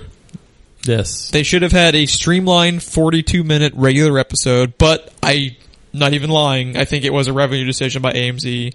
Yeah, probably. What else reason could you possibly think of to make that episode longer? Well, I mean, what did you say in text message? It was the highest It's the highest viewership of any TV show ever. Highest rated pilot ever on cable, I think was... Okay. Which is, that means the statistic. Obviously when Walking Dead started, it wasn't Walking Dead yet. Right. But it was still a pretty anticipated title because it was a zombie TV show. It had never been done before. It was a fairly popular graphic novel. But yeah, it's one of the most popular comics currently running, one of the best comics currently running. And Fear the Walking Dead doubled the pilot numbers for Walking Dead. Because it was coming off of the Walking Dead fame. Yeah. So it was a big success for them ratings-wise. I think it'll get better as soon as this episode. Maybe we'll get less parenting. I'm hoping for less parenting. Less asshole children. Or if they're asshole children, let them be eaten. I'm okay with this. We need some revolving doors is what we need. Oh, God. I don't wish that on anyone. But yes, I avoid revolving doors at speaking of revolving doors, Nintendo fired an employee. And kind of a... Now, okay, we were kind of conflicted on the story, because at first we were like, wow, Nintendo, what a bunch of douchebags. And then we heard the employee talk, and we were like, wow, what a douchebag. so we...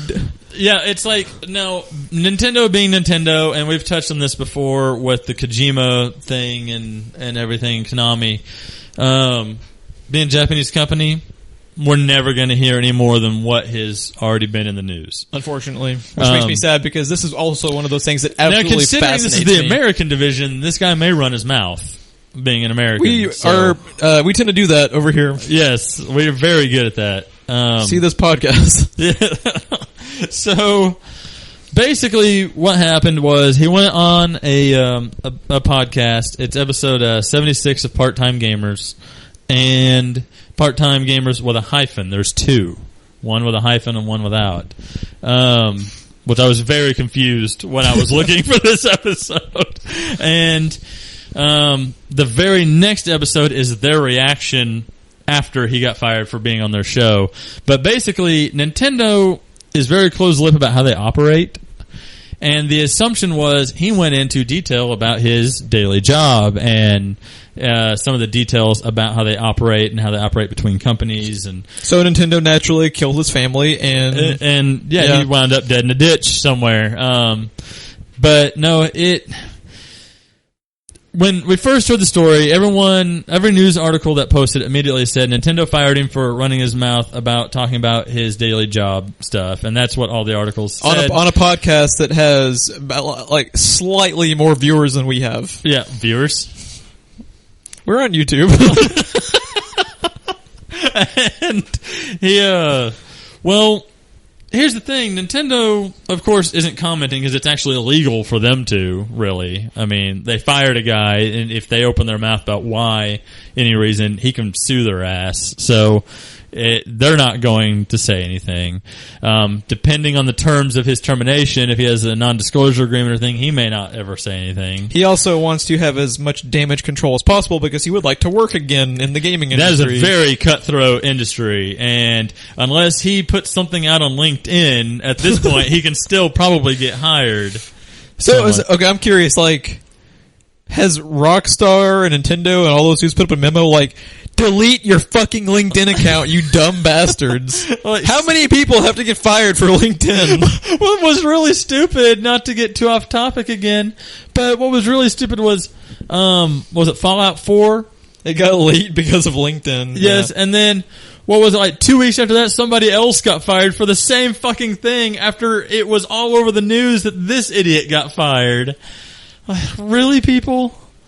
And that's how Last of Us 2 got confirmed. Painfully dumb. Yeah. Painfully dumb. So, anyways, so we were like, this is also coming after you and I were like, fuck you, Konami. You know, we heard the story and I was like, well, fuck you, Nintendo. I am very on the record of fuck the gaming industry. I disagree with a lot of their practices. They don't hire enough fucking people, which leads to, on every major AAA game, them working and sleeping under their desks for like 15-hour shifts, never leaving their office. Yes. It's a horrible industry. It is a sweatshop. It is exactly what it is. And also, if you have a game which sells as much as like GTA 5, the developers don't get anything back from that. So they work their ass off. It doesn't matter how well it does because they got paid for their job. Yeah. You know what I mean? So it's just shitty. They just clocked in and clocked out. Or just clocked in and never went back home. So, yeah, no. Clocked in and murdered by Nintendo. So, anyways, we sought out the episode and we listened to it, and, you know, it's kind of, they're both douchebags, really, I think, because he said some pretty despairing thing about certain select gamers and stuff that now you listened to more than I did. Did you have any kind of quotes or paraphrasing you wanted to add? It'll be more paraphrasing than anything because I listened to it once. Just kind of a general idea of like what he was saying. But yeah, like, you know, he was talking about some of the supply chain and everything like that, and supply and demand, and was talking about certain games.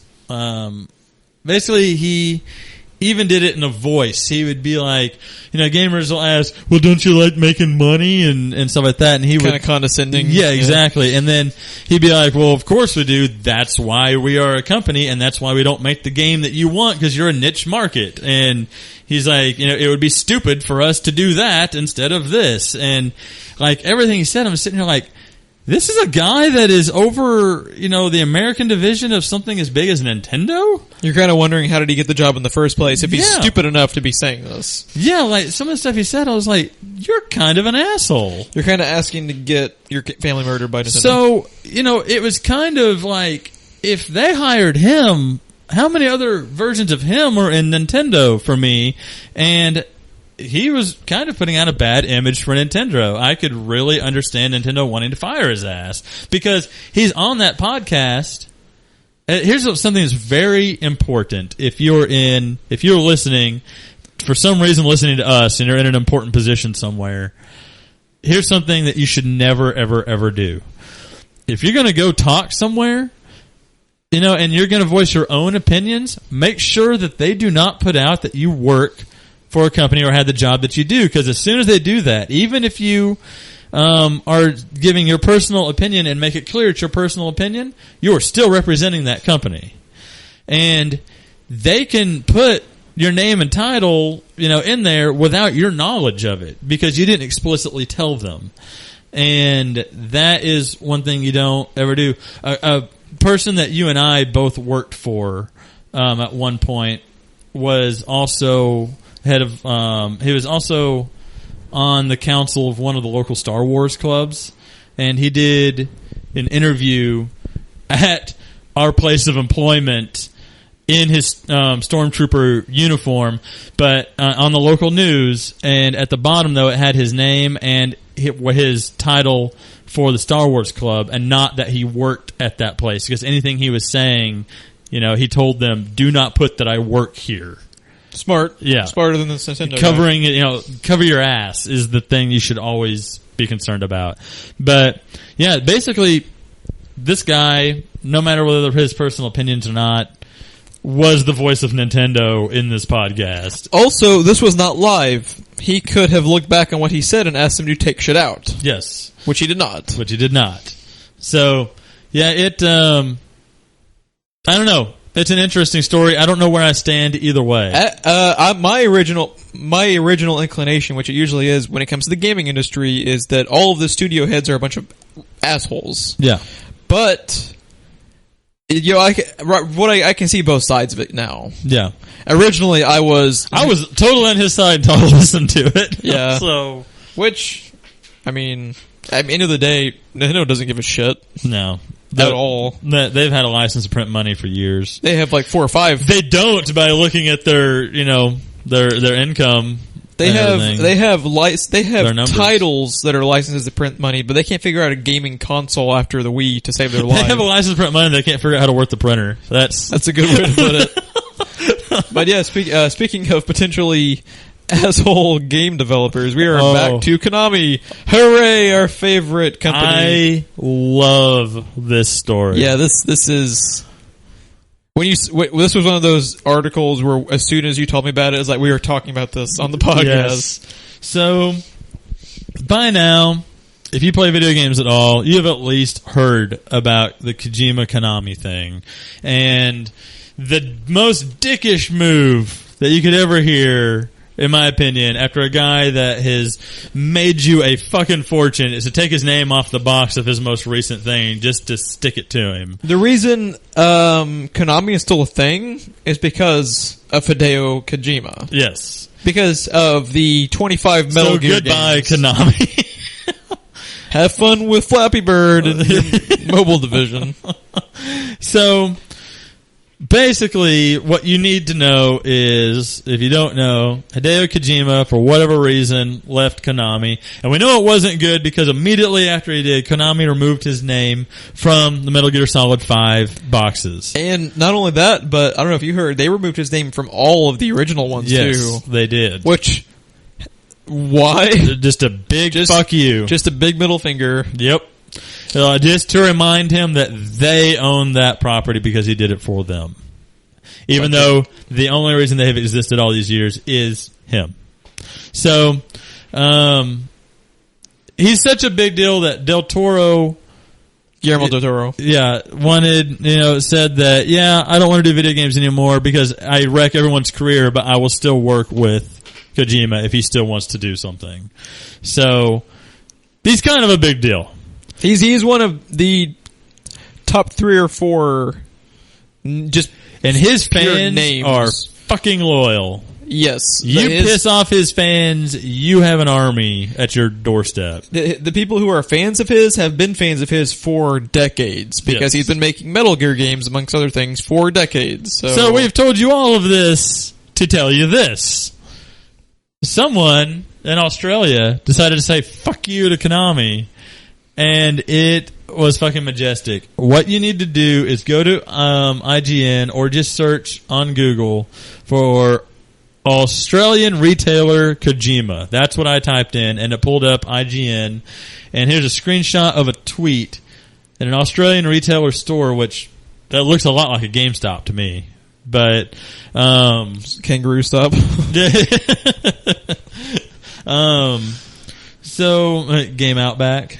So was that actually? Oh, I thought that was actually the name of it for a second. No.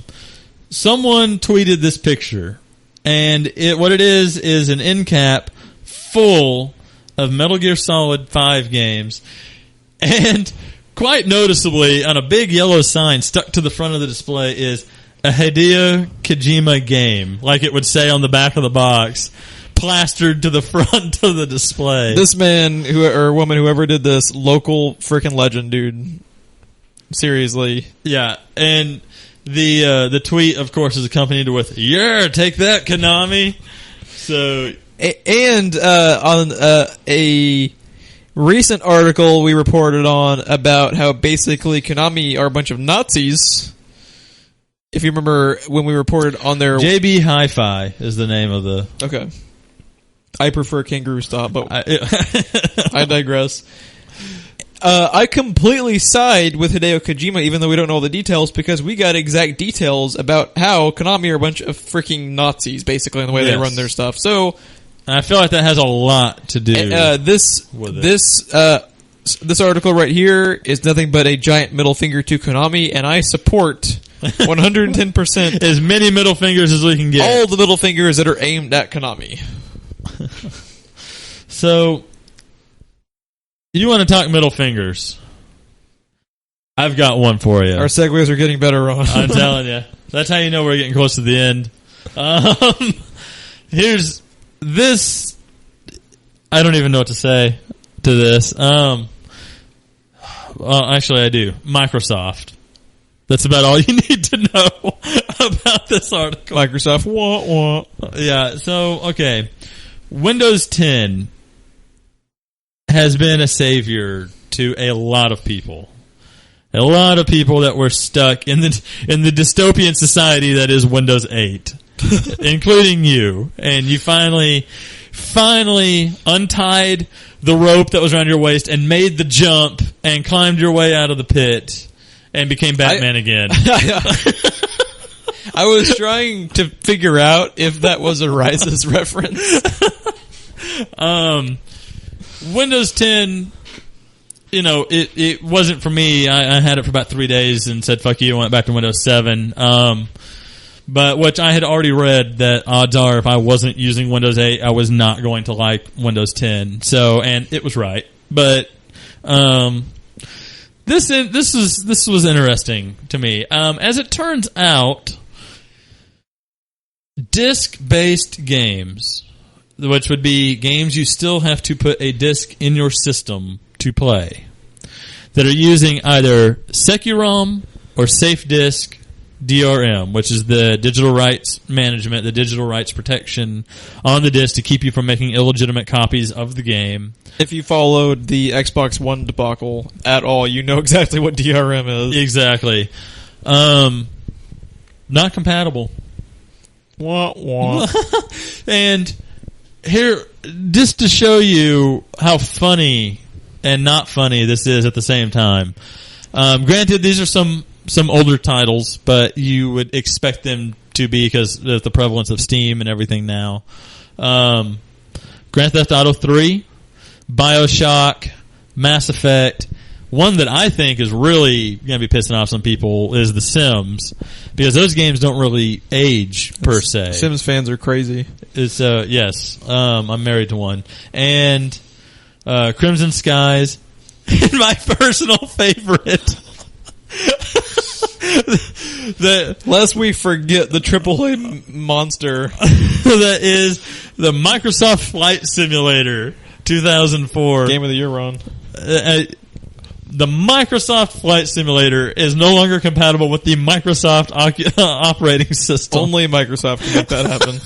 I don't even know what to say.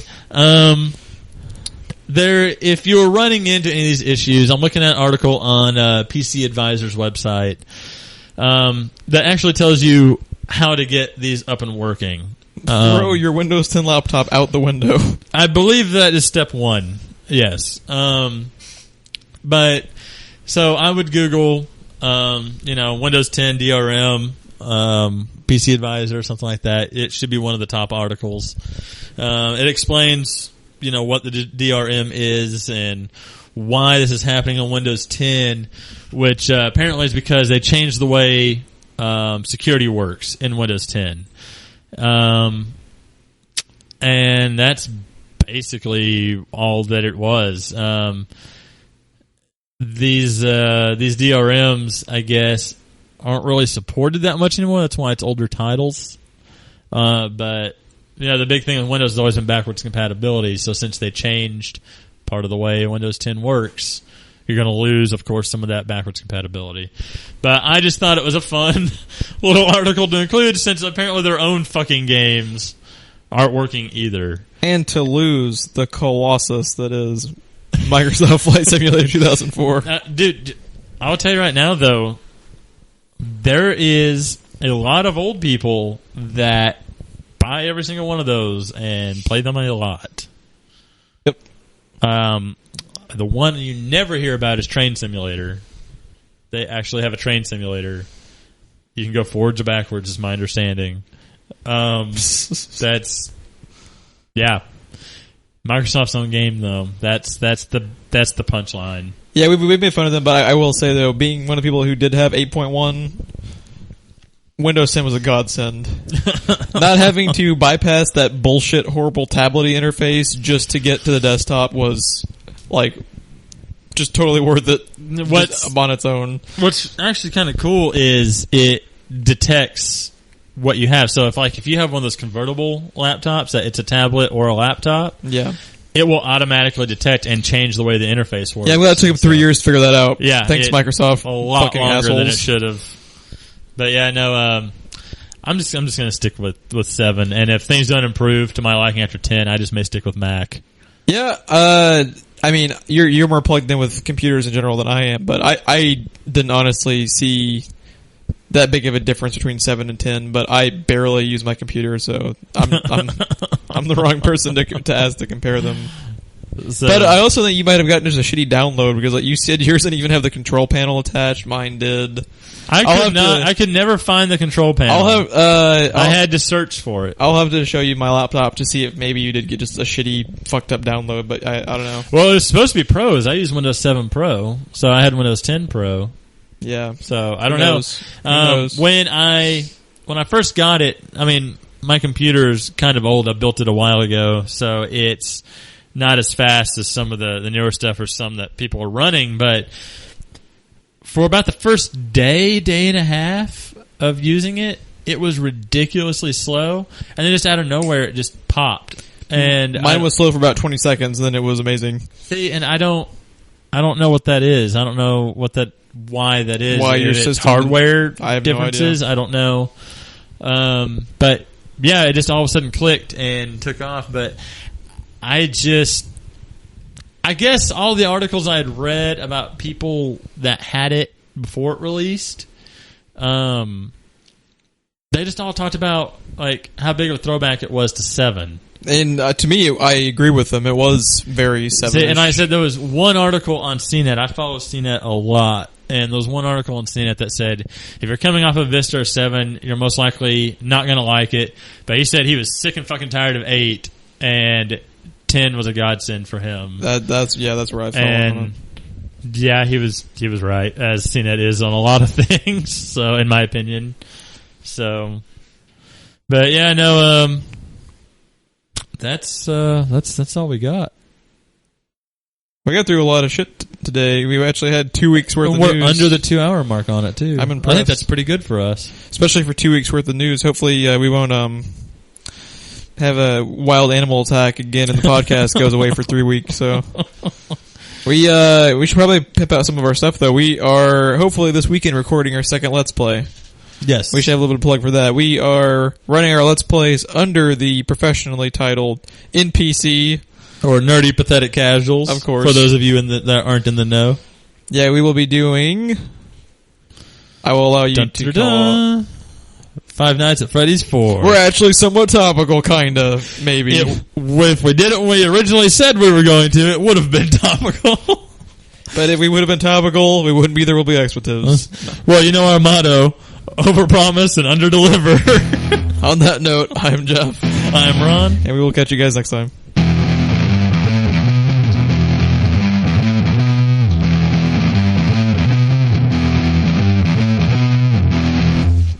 Let's not plug Twitter and Facebook. I just realized